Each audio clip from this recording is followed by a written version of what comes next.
الحمد لله نحمده ونستعينه ونستغفره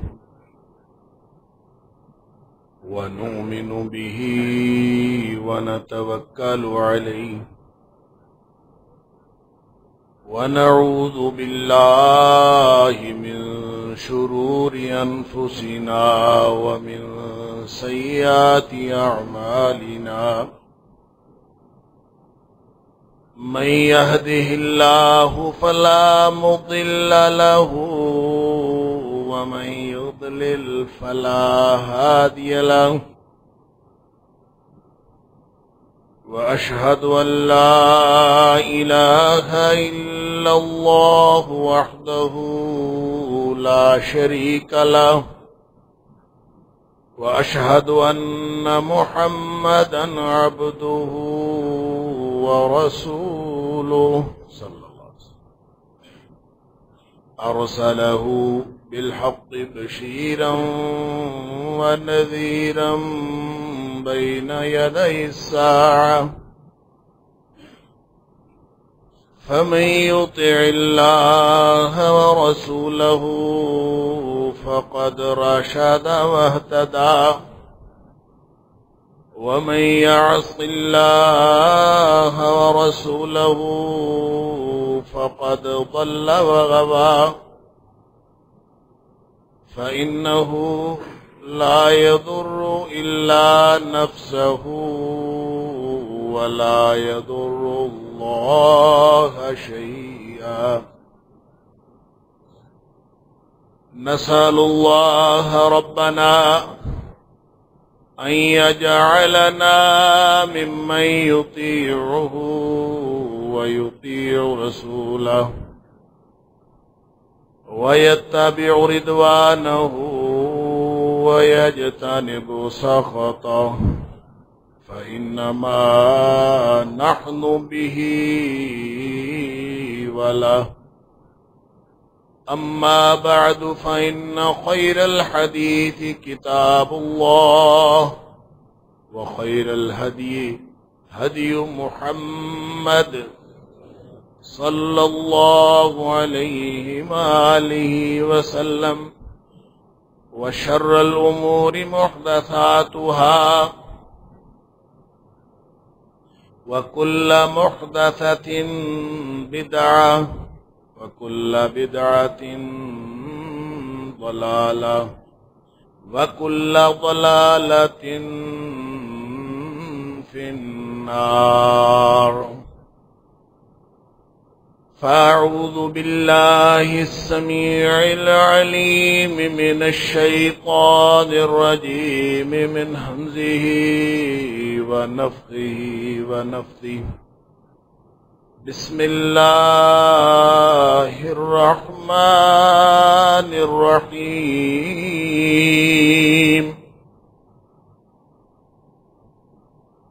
وإذا أخذ الله ميثاق النبيين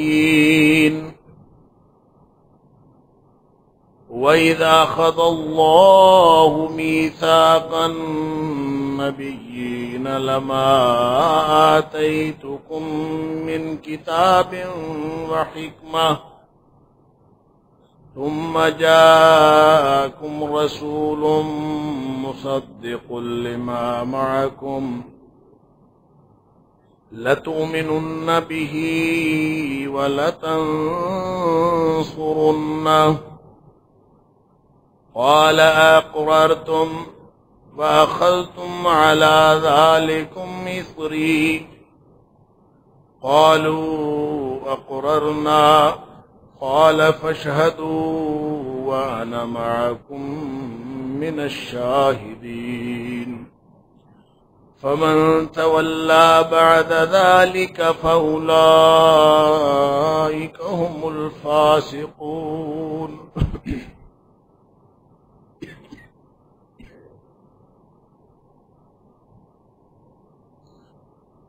اور جب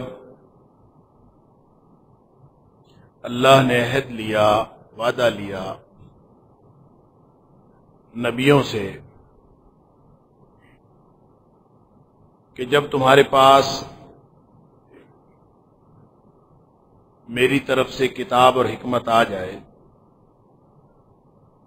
اور اس کے بعد تمہارے پاس ایک رسول آئے جو اس چیز کی تصدیق کرنے والا ہو جو تمہیں دیا گیا ہے، لَتُؤْمِنُنَّ بِهِ وَلَتَنْصُرُنَّ، لازماً تم نے اس پر ایمان لانا ہے اور اس کی مدد بھی لازماً کرنی ہے۔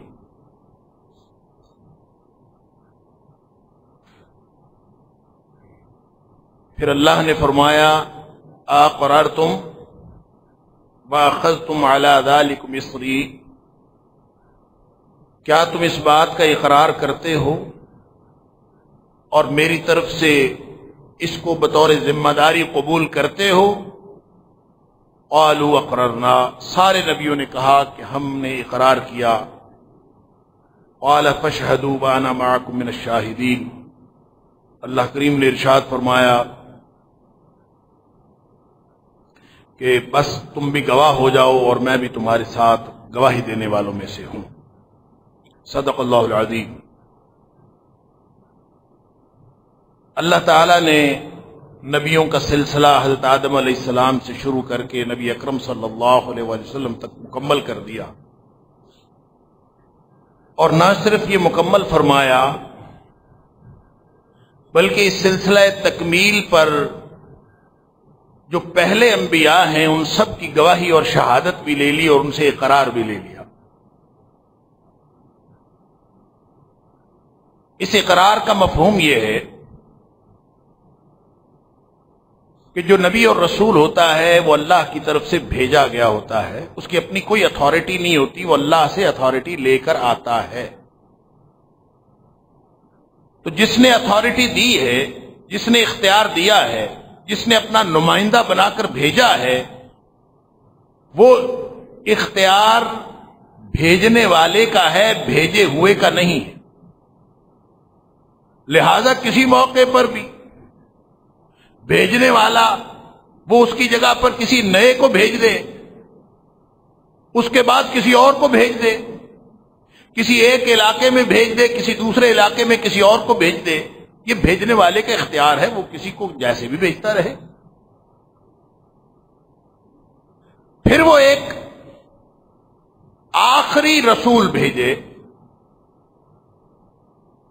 اور پھر اس کے لیے نہ کوئی وہ وقت مقرر کرے، نہ کوئی وہ جغرافیائی حد مقرر کرے، اور نہ ہی وہ اس کے لیے اب قیامت تک کے لیے کسی مددگار، کسی اس کے وزیر، کسی اس کے ذلی یا بروزی یا کسی بھی طرح کے اس کی نبوت کے اندر کسی دخیل کی ہمیشہ کے لیے اس کے امکانات کو ختم کر دے، یہ اللہ کا اختیار ہے، اس نے بھیجا ہے۔ لہذا اس نے پہلے سارے نبیوں سے عالم ارواح میں عہد لے لیا، نبوت دینے سے پہلے عہد لے لیا، یہ تمہارا اختیار نہیں، میں دوں گا۔ لما آتیتکم من کتاب میں حکمہ، میں اگر عطا کروں گا، کتاب آئے گی تو وہ میری ہوگی، حکمت و دانائی آئے گی تو میری ہوگی، دین ہوگا تو میرا ہوگا، ان الدین عند اللہ الاسلام، ہر چیز میری ہوگی، تم وہاں میرے نمائندے ہوگے۔ لیکن جب وہ آخری نبی محمد کریم صلی اللہ علیہ وسلم تشریف لے آئے جو پیغمبر آخر الزمان ہیں، ثم جاءکم من بعد ثم جاءکم رسول مصدق لما معکم، تم نے نشانی صرف یہ دیکھنی ہے کہ آدم علیہ السلام سے لے کر عیسیٰ علیہ السلام تک جو کچھ نازل ہوا ہے وہ اس کی تصدیق کرتا ہے کہ تردید کرتا ہے، بس یہ دیکھنا۔ وہ میرا رسول ہے، تصدیق کرتا ہے، اور یہی تو سب سے بڑی نشانی ہے۔ نبی اور فلسفی میں فرق یہ ہوتا ہے، فلسفی جب کوئی نیا آتا ہے تو اپنے آپ کو منوانے کے لیے کسی نئے فلسفے کی بنیاد رکھتا ہے، کیونکہ اس نے جب تک وہ پچھلے فلسفوں کو غلط قرار نہ دے اس کا فلسفہ مانتا ہی کوئی نہیں۔ اگر اس نے پچھلے فلسفوں کو ہی بتانا ہے کہ وہ بھی ٹھیک کہتا ہے، وہ بھی ٹھیک کہتا ہے، وہ بھی ٹھیک کہتا ہے، تو پھر آپ کی تو کوئی نئی بات اس میں ہوئی نہ۔ لہذا تاریخ میں آپ دیکھتے ہیں کہ نئے نئے حکیم، نئے نئے دانا، نئے نئے فلسفی آئے، ہر فلسفی پچھلے کی تردید کرتا ہوا ہے۔ اور انبیاء کا یہ اللہ نے خاص اعزاز رکھا کہ جو بھی نبی آیا وہ پچھلے کی تصدیق کرتا ہوا، اور نبی کریم صلی اللہ علیہ وسلم پر آ کر یہ سلسلہ رک گیا اور پچھلوں سے عہد لیا، بعد میں تو ہونا ہی کوئی نہیں، آخری ہے۔ ثم جاءکم رسول مصدق لما معکم، پھر اس کے بعد میرا رسول آ گیا آخر، جو پہلے کی تصدیق کرتا ہے، یہ آخری رسول آ گیا۔ فرمایا تمہارے اوپر تمہاری ذمہ داری ہے کہ تم نے اپنا سٹینڈ چھوڑ دینا ہے، تم نے اپنی جو حیثیت ہے، اپنا امتیاز وہ چھوڑ دینا ہے۔ لَتُؤْمِنُنَّ بِهِ وَلَتَنْصُرُنَّ، تمہارا کام یہ ہے کہ جب محمد کریم صلی اللہ علیہ وسلم آ جائیں تو ان پر ایمان لانا تمہارا فرض ہے، تمہاری ذمہ داری ہے۔ وَلَتَنْصُرُنَّ، ان کی مدد بھی تم نے کرنی۔ یہ کس سے عہد لیا جا رہا ہے؟ یہ جد الانبیاء ابراہیم علیہ السلام سے بھی عہد ہے، یہ آدم علیہ السلام سے بھی ہے، یہ نوح علیہ السلام سے بھی ہے، سارے نبیوں سے عہد لیا، کیونکہ محمد کریم صلی اللہ علیہ وسلم جو سرور انبیاء ہیں، جو سرتاج انبیاء ہیں، ان سے جو جد انبیاء ہیں، ان سے بھی عہد لیا جا رہا ہے کہ نبی اکرم صلی اللہ علیہ وسلم کی اتھارٹی یہ ہے کہ اب تمہیں ان کے تشریف لانے کے بعد تمہاری ساری اتھارٹیاں، تمہارے سارے اختیارات، تمہارے سارے اعزازات وہ اگرچہ تصدیق کرنے کی حد تک برقرار رہیں گے، لیکن ماننے کی حد تک صرف نبی کریم صلی اللہ علیہ وسلم کا جھنڈا چلے۔ لَتُؤْمِنُنَّ بِهِ، اور میں نے گزشتہ جی میں بھی عرض کیا تھا کہ عمر فاروق رضی اللہ عنہ کے ہاتھ میں تورات کا ایک ٹکڑا لگ گیا، ایسے دیکھ رہے تھے، نبی کریم صلی اللہ علیہ وسلم دیکھا، عمر کیا ہے؟ اللہ کے رسول صلی اللہ علیہ وسلم تورات کا ٹکڑا ہے۔ فرمایا تم تورات پڑھ رہے ہو، اگر موسیٰ علیہ السلام خود بھی تشریف لے آئیں تو میرے اوپر ایمان رکھنے اور میری پیروی کے بغیر ان کی نجات ملی ہو، خود موسیٰ علیہ السلام تشریف، لہذا خود نبی کریم صلی اللہ علیہ وسلم ما کان محمد ابا احد من رجالکم ولکن رسول اللہ وخاتم النبیین، نبی کریم صلی اللہ علیہ وسلم تو آخری نبی ہیں، لیکن جو پہلے نبی ہیں ان میں سے بھی اگر کوئی نبی کریم صلی اللہ علیہ وسلم کی حیات طیبہ میں موجود ہو تو اس کی ذمہ داری ہے کہ وہ نبی کریم صلی اللہ علیہ وسلم پر ایمان لائے۔ کیوں؟ اس لیے کہ دین اس کے علاوہ اور کوئی اتھارٹی باقی نہیں رہی۔ اب قیامت تک نبی پاک صلی اللہ علیہ وسلم نے فرمایا انا والساعۃ کہاتین، میں اور قیامت یوں ساتھ ملے ہوئے ہیں۔ اس کا ایک معنی تو یہ ہے کہ قیامت قریب ہے، میرے بعد اب قیامت آنے والی ہے، اور دوسرا معنی یہ ہے کہ جس طرح ان دو انگلیوں کے درمیان کوئی فرق نہیں ہے، اسی طرح میرے اور قیامت کے درمیان میں کوئی اور نبی نہیں۔ نبی کریم صلی اللہ علیہ وآلہ وسلم نے انا والساعۃ کہاتین میں ختم نبوت کا مسئلہ حل فرما دیا کہ قیامت اور میرے درمیان اور کچھ نہیں ہے۔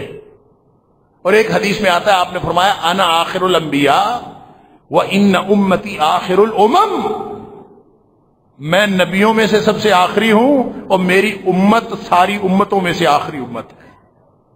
لہذا اب قیامت تک کے لیے، ہاں بعد میں تو کسی کا امکان ہے ہی نہیں، نہ تھا، جو قبل از نبی اکرم صلی اللہ علیہ وسلم جو امکانات تھے اس کے بارے میں فرما دیا ایمان رکھنا ہے کہ آدم بھی سچے تھے، ایمان رکھنا ہے کہ ابراہیم علیہ السلام، نوح علیہ السلام، ادریس علیہ السلام، شیس علیہ السلام، عیسیٰ علیہ السلام تک ہر نبی سچا تھا، ایمان رکھنا ہے۔ لیکن شریعت کس کی چلے گی، رسالت کس کی چلے گی؟ اور صرف نبی کریم صلی اللہ علیہ وسلم۔ فرمایا والذین یؤمنون بما انزل الیک وما انزل من قبلک، بعد والا تو مسئلہ ہی نہیں ہے، قبل والا مسئلہ تھا۔ آدم علیہ السلام سے لے کر عیسیٰ علیہ السلام تک سچے نبی تھے، اب کسی سچے نبی کی بھی شریعت نہیں چلے گی، آپ نے صرف یہ تسلیم کرنا ہے کہ وہ سچے نبی تھے۔ اگر نبی اکرم صلی اللہ علیہ وسلم کے بعد کسی کا امکان ہوتا، اگر نبی اکرم صلی اللہ علیہ وآلہ وسلم کی تشریف آوری کے بعد کسی نبی کا امکان ہوتا تو یہ کیسے ممکن تھا کہ اللہ کریم یہ نہ فرماتے کہ جو آپ کے بعد آنا ہے اس پر بھی ایمان لانا ہے، والذین یؤمنون بما انزل الیک وما انزل من قبلک، آپ پر جو نازل ہوا اس پر بھی ایمان، آپ سے پہلے جو نازل ہوا اس پر بھی ایمان، وبالآخرۃ هم یوقنون، اور آخرت پر یقین رکھنے والے۔ گویا نبی کریم صلی اللہ علیہ وسلم کے بعد اگر کوئی ہوگا تو اس پر ایمان نہیں رکھنا، اگر اس کے بعد کوئی ہوگا تو اس پر ایمان نہیں رکھنا۔ کیوں؟ دین مکمل ہو گیا، الیوم اکملت لکم دینکم واتممت علیکم نعمتی ورضیت لکم الاسلام دینا۔ ہمیں مسئلہ ختم نبوت اس لیے سمجھ میں نہیں آتا، اور ہم نے مسئلہ ختم نبوت کو صرف ایک گنتی کا اختتام سمجھ لیا ہے کہ 1,24,000 ہیں یا 23,000 ہیں یا 20,000 ہیں، جتنے انبیاء تھے گنتی شروع ہوئی تھی اور گنتی ختم ہو گئی، ہم نے یہ سمجھا، اس لیے آج تک ہماری سمجھ میں مسئلہ ختم نبوت آیا ہی نہیں۔ میں نے گزشتہ جمعے میں بھی عرض کیا تھا کہ پہلے مسئلہ نبوت سمجھیں، پہلے مسئلہ نبوت اور رسالت سمجھیں، پھر آپ کو مسئلہ ختم نبوت سمجھ میں آئے۔ نبوت اور رسالت کا عقیدہ ٹھیک ہوگا تو ختم نبوت کا عقیدہ ٹھیک، ختم نبوت کا عقیدہ الگ ہے، رسالت اور نبوت کا عقیدہ الگ ہے۔ جس کو یہ پتہ ہی نہیں کہ وزیر اعظم کا کیا مطلب ہوتا ہے، اس کو آپ بتا دیں کہ آخری وزیر اعظم، تو اس کو کیا پتا؟ ایک آدمی ہے، انسان آتے ہیں، یہ آخری ہے، بات ختم ہو گئی۔ جس شخص کو دنیا میں یہ پتہ ہی نہیں، اس نے کبھی سمجھا ہی نہیں کہ عقیدہ رسالت و نبوت ہے کیا، اس کو ختم نبوت کا مسئلہ کیسے سمجھ؟ اس کو یہ سمجھ نہیں آ سکتی۔ یہ گنتی کا مسئلہ نہیں ہے، یہ عقیدے کا مسئلہ ہے، یہ دین کا مسئلہ ہے، یہ دین کی بنیاد کا مسئلہ۔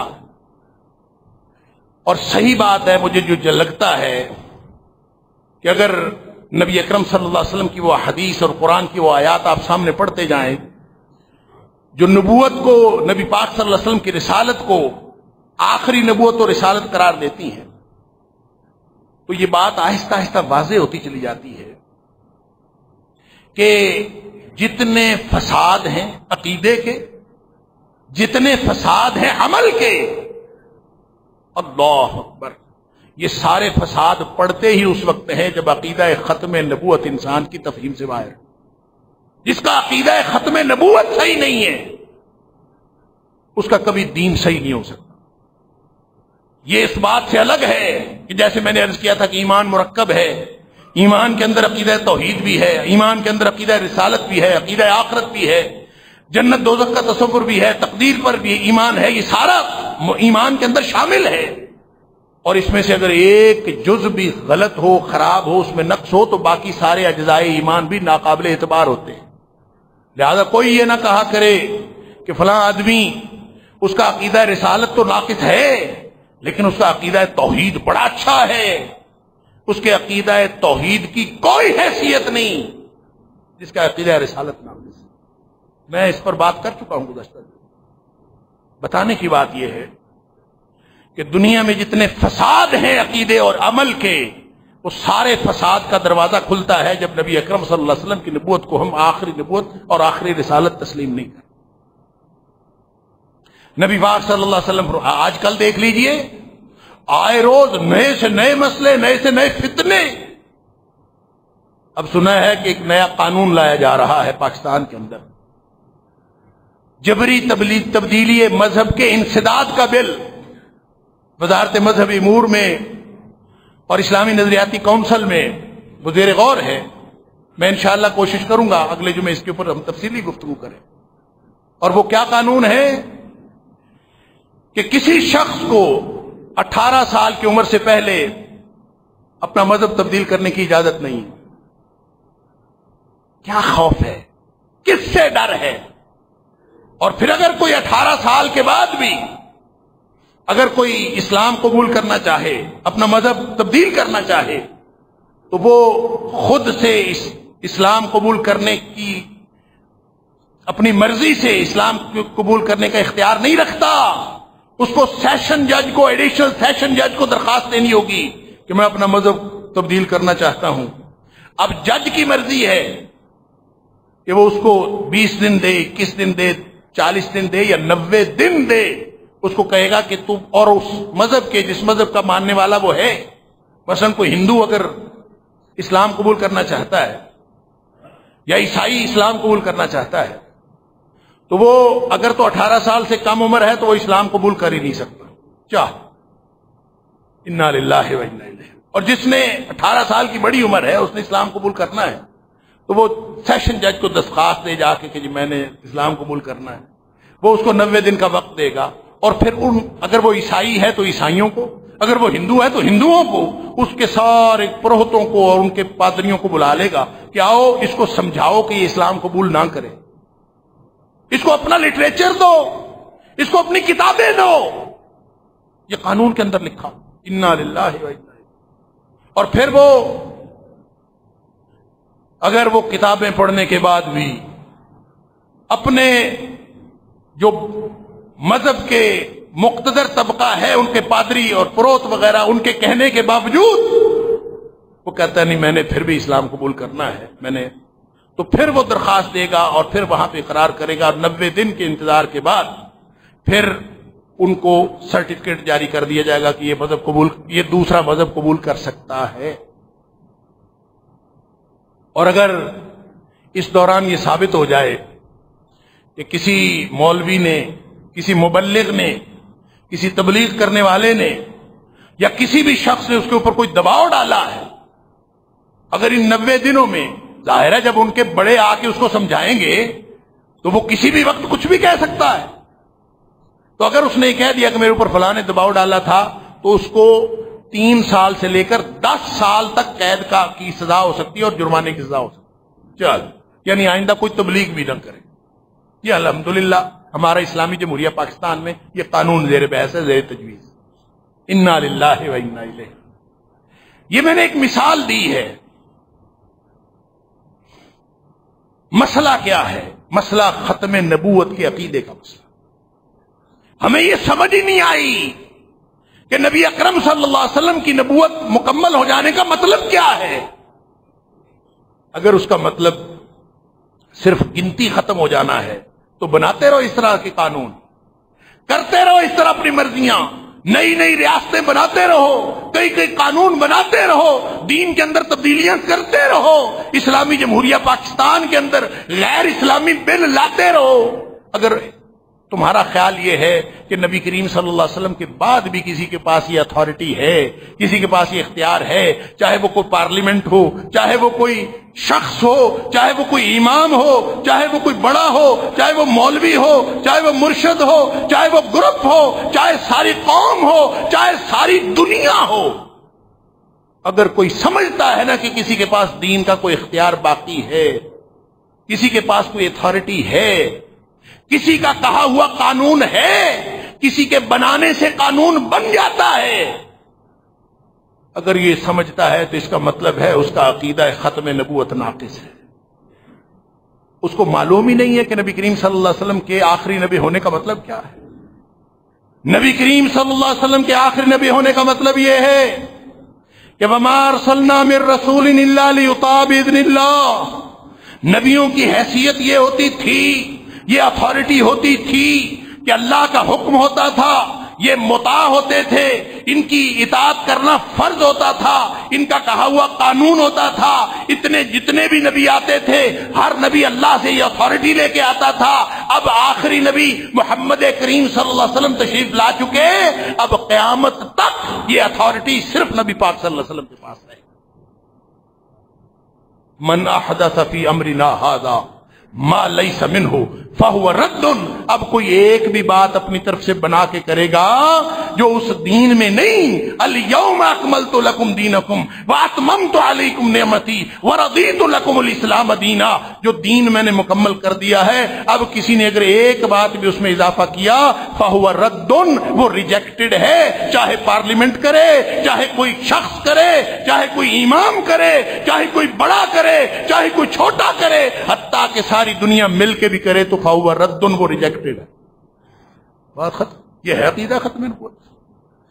یا فرمایا من عمل عملا، کسی نے کوئی عمل کیا، لیس علیہ امرنا، اس کے اوپر ہماری مور ہی نہیں ہے مدینے والے کی، لیس علیہ امرنا، ہمارا حکم اس کے اوپر کوئی نہیں، اور لوگ عمل کر رہے ہیں دین سمجھ کے، فرمایا فہو رد، وہ ریجیکٹڈ ہے، اللہ کے ہاں قابل قبول نہیں.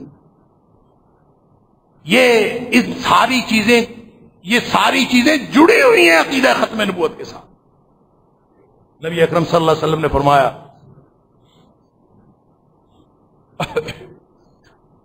فضلت علی الانبیاء بست، سارے نبی آئے، ہر نبی اتھارٹی لے کے آتا تھا، مجھے اللہ نے 6 باتوں میں باقی نبیوں پر فضیلت عطا فرمائی. وہ 6 باتیں کیا ہیں؟ ویسے تو اور بھی باتیں ہیں جس میں نبی کریم صلی اللہ علیہ وسلم کو امتیاز عطا ہوا، لیکن اس حدیث میں جو مسلم شریف کی حدیث ہے وہ 6 باتیں. فرمایا کہ یہ جو 6 باتیں ہیں اس میں اللہ نے مجھے باقی نبیوں پر فضیلت دی ہے، اور یہ ان 6 باتوں کی جو آخری 2 باتیں ہیں، ہر ایک بات سبحان اللہ نبی کریم صلی اللہ علیہ وسلم نے فرمایا نصرت بالرعب، مجھے اللہ نے ایک خصوصیت یہ دی ہے کہ اللہ نے میری دہشت دشمن کے سینے میں ڈال دی ہے. اللہ اکبر. نبی پاک صلی اللہ علیہ وسلم کا جلال، آپ کا نام نامی اس میں گرامی سن کے لوگوں کی ہوا سرک جاتی. ایک حدیث میں فرمایا نصرت بالرعب مسیرۃ شہر، مجھے اللہ نے میری دہشت دشمن کے دل میں ایسی بٹھائی ہے کہ میں 1 مہینے کی مسافت پہ ہوں تو دشمن مجھ سے ڈر رہا ہوتا. نصرت بالرعب. اللہ اکبر. یہ نبی کریم صلی اللہ علیہ وسلم. وَأُوتِيتُ جَوَامِعَ الْكَلِمِ، فرمایا ایک نشانی، مجھے ایک امتیاز اللہ نے عطا فرمایا ہے کہ مجھے کلام کی جامعیت عطا کی ہے. یعنی نبی پاک صلی اللہ علیہ وسلم تھوڑی سی بات فرماتے ہیں، اس میں سے پوری زندگی کا مفہوم نکل آتا ہے. یہ جامع کلام کی جامعیت عطا کی، سبحان اللہ. پھر فرمایا وَأُحِلَّتْ لِيَ الْغَنَائِمُ، میری امت کے لیے اللہ نے، میرے لیے اور میری امت کے لیے اللہ نے مال غنیمت کو حلال کر دیا ہے جو اس سے پہلے کسی امت کے لیے حلال نہیں تھا. یہ بھی میری امت کی فضیلت، یہ میری فضیلت. احلت لی الغنائم، میرے لیے اللہ نے مال غنیمت حلال کر. پھر فرمایا جعلت لی الارض مسجدا وطہورا، میرے لیے جو پوری روئے زمین کو اللہ نے مسجد اور پاکیزہ بنا دیا ہے.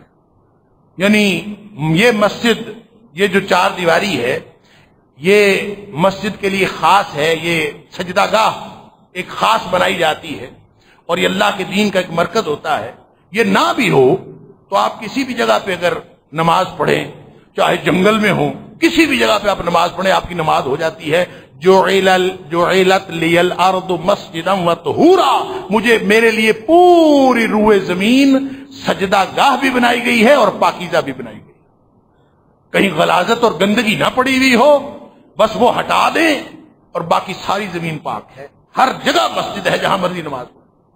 اسی لیے نبی پاک صلی اللہ علیہ وسلم فرمایا اگر تم جنگل میں بھی ہو اور 3 آدمی ہو تو جماعت کرا لیا کرو، اذان کہو اور جماعت کرا لو. پوری ہر جگہ ہی مسجد ہے. سبحان اللہ. آخری 2 باتیں جو ہمارے موضوع سے تعلق رکھتی ہیں، فرمایا ارسلت الی الخلق کافہ. اللہ اکبر، اللہ اکبر. پہلے نبی آتے تھے کوئی کسی شہر کی طرف، کوئی کسی ملک کی طرف، کسی خاص زمانے میں. اللہ، ہم قرآن پڑھتے ہیں، قرآن کہتا ہے وَمَا أَرْسَلْنَاكَ إِلَّا كَافَّةً لِلنَّاسِ، اے حبیب صلی اللہ علیہ وسلم ہم نے آپ کو ساری انسانیت کی طرف نبی بنا کے بھیجا ہے. آپ صرف عربوں کے نبی نہیں ہیں، آپ صرف بنی ہاشم کے نبی نہیں ہیں، آپ صرف اس دور کے نہیں ہیں. وَمَا أَرْسَلْنَاكَ إِلَّا كَافَّةً لِلنَّاسِ، آپ ساری انسانیت کے نبی. یا پھر فرمایا تبارک الذی نزل الفرقان علی عبدہ لیکون للعالمین نذیرا، بہت بابرکت ہے وہ ذات جس نے اپنے بندے پر فرقان نازل کیا، لیکون للعالمین نذیرا، تاکہ نبی کریم صلی اللہ علیہ وسلم صرف ایک جہان کے نبی نہیں ہیں، وہ رب العالمین ہے، یہ نبی العالمین ہے، یہ رحمت للعالمین ہے، وما ارسلناک الا رحمت للعالمین۔ اللہ اکبر! کیا مطلب؟ جتنے جہان ہو سکتے ہیں، سارے جہان، وہ عورتوں کا جہان ہو، وہ مردوں کا جہان ہو، وہ بچوں کا جہان ہو، وہ جانوروں کا جہان ہو، وہ سمندروں کا جہان ہو، وہ خشکی کا جہان ہو، وہ آسمانوں کا جہان ہو، وہ زمینوں کا جہان ہو، ہر جہان کے نبی اب نبی کریم صلی اللہ علیہ وسلم۔ یہ تو قرآن نے تو یہ باتیں کہیں، ان سب کا خلاصہ مجھے لگتا ہے یہ جو مسلم شریف کی حدیث میں نبی کریم صلی اللہ علیہ وسلم کے الفاظ ہیں نا، یعنی جہانوں کی ڈیفینیشن میں فرق ہو سکتا ہے، اور الناس وما ارسلناک الا کافۃ للناس، الناس کی ڈیفینیشن میں بھی لوگ فرق کر سکتے ہیں، لیکن یہاں تو ایسا اس کو سمیٹا سبحان اللہ، فرمایا ارسلت الی الخلق کافۃ، مجھے اللہ نے ساری مخلوق کا رسول بنا کے بھیجا، یعنی ایک خالق اکیلا اللہ کی ذات، بس وہ الگ ہے، وہ اوپر ہے، اور اس کے نیچے ساری مخلوقات ہیں، اور ساری مخلوقات کے رسول نبی اکرم صلی اللہ علیہ وسلم۔ اللہ، یہ ہے فضیلت نبی پاک صلی اللہ علیہ وسلم۔ اور آخری بات آپ نے فرمائی ان 6 باتوں میں، وَخُتِمَ بِالنَّبِيُّونَ، وہ جو نبیوں کا سلسلہ چلا تھا نا آدم علیہ السلام سے، وہ میرے اوپر آ کے مکمل ہو گیا، ختم ہو گیا، بس اب اس کے بعد کوئی ایسی اتھارٹی، کوئی ایسی ہستی نہیں آئے گی جس کو آپ دین کی اتھارٹی کہہ سکیں، جس کو آپ دین کا حوالہ کہہ سکیں۔ دین کا حوالہ اب قیامت تک جو چلے گا تو صرف نبی اکرم صلی اللہ علیہ وسلم ہے، وہ مشرق ہو وہ مغرب ہو۔ لوگ کہتے ہیں مغرب کی فقہ الگ ہے، مشرق کی فقہ الگ ہے، کینیڈا کے اندر مولوی جا کے کہتے ہیں یہاں کے حالات اور ہیں، یہاں ایک نئی فقہ ڈیولپ ہونی چاہیے، یہاں کے مسائل ایک نیا اجتہاد ہونا چاہیے۔ ہاں، آپ وقتی مسائل، نئے نئے پیدا ہونے والے مسائل، آپ اس کا حل ڈھونڈ سکتے ہیں، لیکن نبی کریم صلی اللہ علیہ وسلم کی شریعت کے اندر کوئی تبدیلی نہیں ہو سکتی۔ یہ اللہ کے رسول صلی اللہ علیہ وسلم کا اعزاز۔ آپ نے بخاری شریف کی حدیث ہے، آپ نے فرمایا میرے 5 نام ہیں، کبھی سنی ہے حدیث؟ آپ نے فرمایا میرے 5 نام ہیں، لی 5 اسماء، بخاری شریف کی حدیث، میرے 5 نام ہیں، انا محمد صلی اللہ علیہ وسلم، میں محمد ہوں، وہ احمد، اور میں احمد بھی ہوں، اور پھر فرمایا وَأَنَا الْمَاحِي، میں مٹانے والا ہوں، میرا نام ماحی بھی ہے، ماحی کا مطلب ہوتا ہے مٹانے والا، میں اس لیے ماحی ہوں، الذی یمحو بی الکفر، یہ میں اس لیے ماحی ہوں کہ اللہ میرے ذریعے سے کفر کو مٹا دیتا ہے، میرے ذریعے سے اللہ نے کفر کو مٹا دیا ہے، میں کفر کو مٹانے والا ہوں، اس لیے میں ماحی۔ پھر فرمایا وَأَنَا الْحَاشِرُ، اور میرا ایک نام حاشر بھی ہے، حاشر کا مطلب ہوتا ہے اکٹھا کرنے والا۔ فرمایا یہ اس لیے ہے کہ میرے بعد ایک وقت آئے گا جب سارے لوگوں کو اکٹھا کیا جائے گا، یعنی میرے بعد اب حشر ہے، جیسے فرمایا نا انا والساعۃ کہاتین، میں اور قیامت اس طرح ہوں، اس طرح فرمایا میرے بعد لوگوں کو اکٹھا کیا جائے گا، اس لیے میں حاشر ہوں۔ اور آخری بات آپ نے 5واں نام فرمایا وَأَنَا الْعَاقِبُ، میرا نام عاقب بھی ہے۔ عاقب کا کیا مطلب ہوتا ہے؟ عقب سنا ہوا ہے نا، عقب اردو میں بھی استعمال ہوتا ہے۔ عقب کا مطلب ہوتا ہے سب سے پیچھے، سب سے آخری، یعنی وہ جو سلسلہ چلا تھا اس کے آخری نبی اکرم صلی اللہ علیہ وسلم ہے، وَأَنَا الْعَاقِبُ، اور آپ کے بعد کوئی نبی نہیں ہے۔ نبی کریم صلی اللہ علیہ وسلم سب سے آخر پہ، سب سے آخری آپ تشریف لائیں، اس کے بعد کوئی نہیں ہے۔ یہ بھی نبی اکرم صلی اللہ علیہ وسلم کا جس طرح نام نامی محمد ہے صلی اللہ علیہ وسلم، اسی طرح آپ کے نام نامی اس میں گرامی العاقب بھی ہے۔ اللہ، اس کا معنی کیا ہے؟ اس کا معنی یہ ہے کہ اب کوئی اتھارٹی نہیں۔ پھر آپ نے دین کو ایک محل بتایا، مثلی و مثل الانبیاء کا مثلی رجل بنا دارن، آپ نے ایک مثال بڑی خوبصورت فرمائی، خود آپ نے مثال دی۔ آپ نے فرمایا ایسے ہے جیسے کسی آدمی نے گھر بنایا. میری مثال سن لیجئے. مثلی و مثل الانبیاء. نبی کریم صلی اللہ علیہ وسلم فرماتے ہیں نبی آتے رہے اب میں آ گیا ہوں, فرق کیا ہے؟ مثلی و مثل الانبیاء, میری اور نبیوں کی مثال. یہ بھی مسلم شریف کی حدیث ہے, سبحان اللہ, اور صحیح حدیث ہے. آپ نے فرمایا مثلی و مثل الانبیاء کا مثل رجل بنا دارن, میری اور نبیوں کی مثال ایسے ہے جیسے کوئی آدمی ہو اور اس نے ایک گھر بنایا, ایک محل بنایا. فَأَتَمَّهَا وَأَكْمَلَهَا, اس کو پورا بنایا, خوبصورت بنایا, مکمل بنایا. یعنی گھر کے اندر کتنی چیزیں ہوتی ہیں. گھر مکمل کرنا, کہتے ہیں شروع کر بیٹھتے مصیبت بن جاتی, مکمل ہی نہیں ہوتا. اللہ اکبر. فرمایا کہ اس نے گھر بنایا, خوبصورت بنایا, پورا بنایا, مکمل بنایا, لیکن اس میں الا موضع لبنہ, ایک اینٹ کی جگہ خالی چھوڑ دی. سارا گھر مکمل ہے, ایک اینٹ کی جگہ خالی ہے. تو فرمایا کہ پھر اس کے اوپر لوگ آتے ہیں, فَيَجْعَلُونَ النَّاسَ يَدْخُلُونَهَا وَيَتَعَجَّبُونَ مِنْهَا, لوگ آتے ہیں, وہ آ کے اس گھر میں داخل ہوتے ہیں, دیکھتے ہیں یار اتنا اچھا گھر ہے, اتنا خوبصورت ہے, لیکن یہ ایک اینٹ کی جگہ کیوں خالی چھوڑی ہوئی ہے؟ بندہ حیران تو ہوتا ہے نا. اتنا خوبصورت گھر, اتنا بڑا محل, اور اس کے اندر ایک اینٹ کی جگہ خالی چھوڑی ہوئی ہے. اور فَيَتَعَجَّبُونَ مِنْهَا, لوگ آتے ہیں, اس میں داخل بھی ہوتے ہیں, دیکھتے ہیں, سیر کرتے ہیں, لیکن حیران ہوتے ہیں کہ یہ جگہ کیا چھوڑی ہوئی ہے. اللہ. نبی کریم صلی اللہ علیہ وسلم فرمایا انا موضع اللبنہ, وہ جو اس نبوت کے محل کی آخری اینٹ ہے وہ میں ہوں. اب میں آیا ہوں, فجئتو, اب میں آ گیا ہوں, فختمت الانبیاء, اب جو انبیاء کا سلسلہ شروع ہوا تھا, نبوت کا محل مکمل ہو گیا, نبی اکرم صلی اللہ علیہ وسلم تشریف لے آئے, نبوت کا محل مکمل ہو گیا. یہ ہے وہ بات جس کو اللہ کریم نے فرمایا الیوم اکملت لکم دینکم واتممت علیکم نعمتی ورضیت لکم, دین مکمل ہو. لہذا یہ کوئی 15-18 حدیث ہیں جن کو آپ پڑھتے جائیے. اور پھر نبی پاک صلی اللہ علیہ وسلم نے یہ بھی فرمایا قرب قیامت اینٹ اٹھائیں گے تو اس کے اندر سے, یعنی ہر جگہ سے کوئی نہ کوئی جھوٹا نبی نکل آئے گا, دجال, دھوکے باز, فریبی, فراڈیا.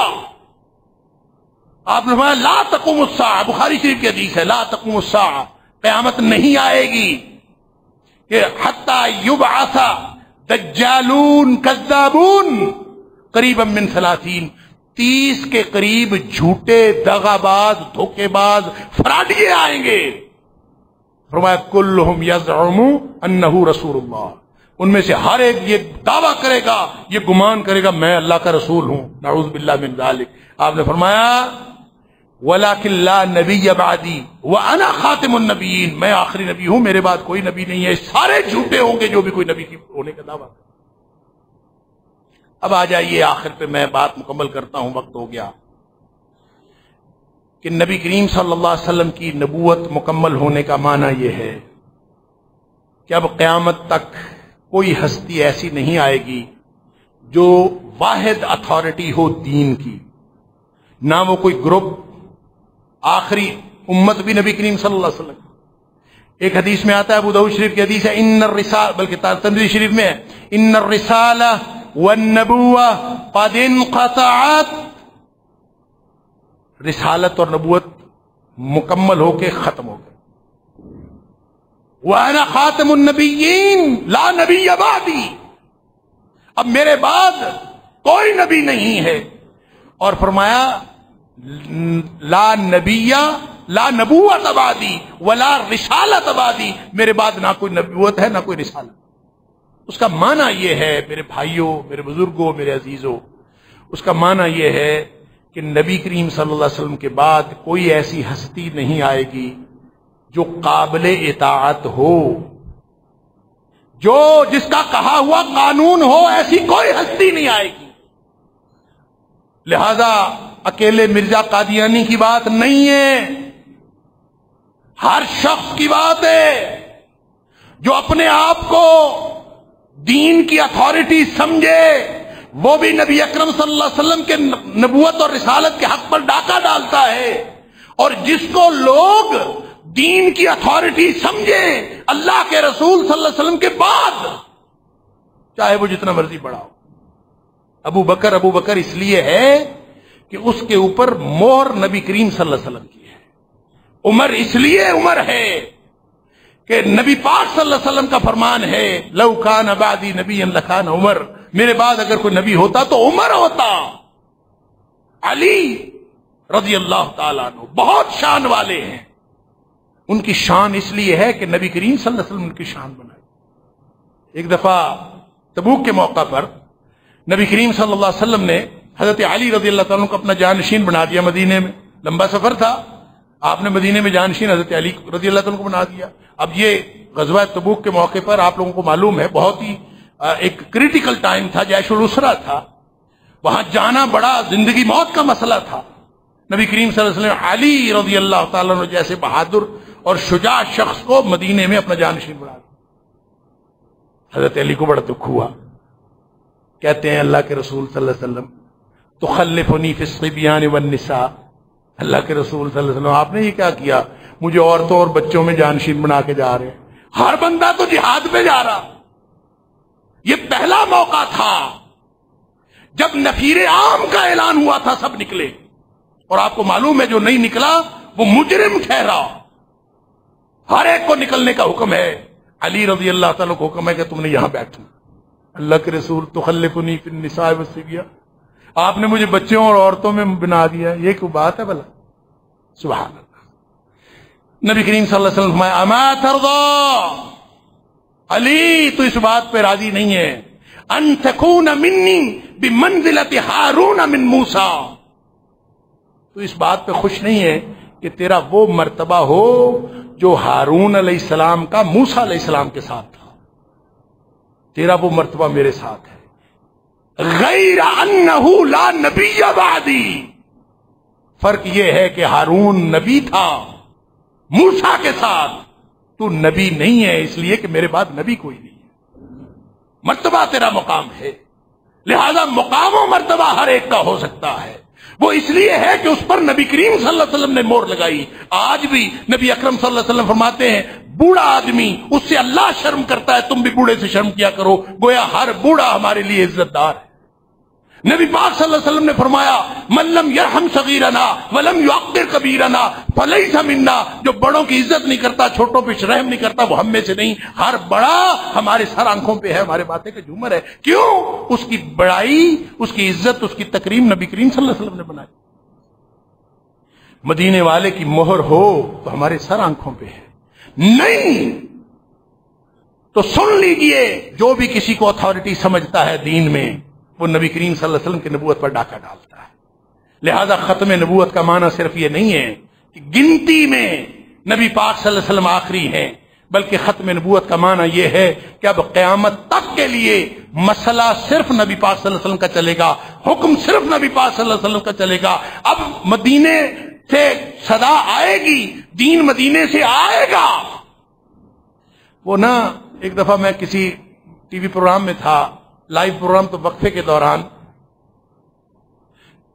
یعنی پروگرام کے دوران کسی مسئلے پہ اختلاف ہوا، تو ایک بات جو شیعہ بھی کہہ رہا تھا وہی بات میں بھی کہہ رہا تھا.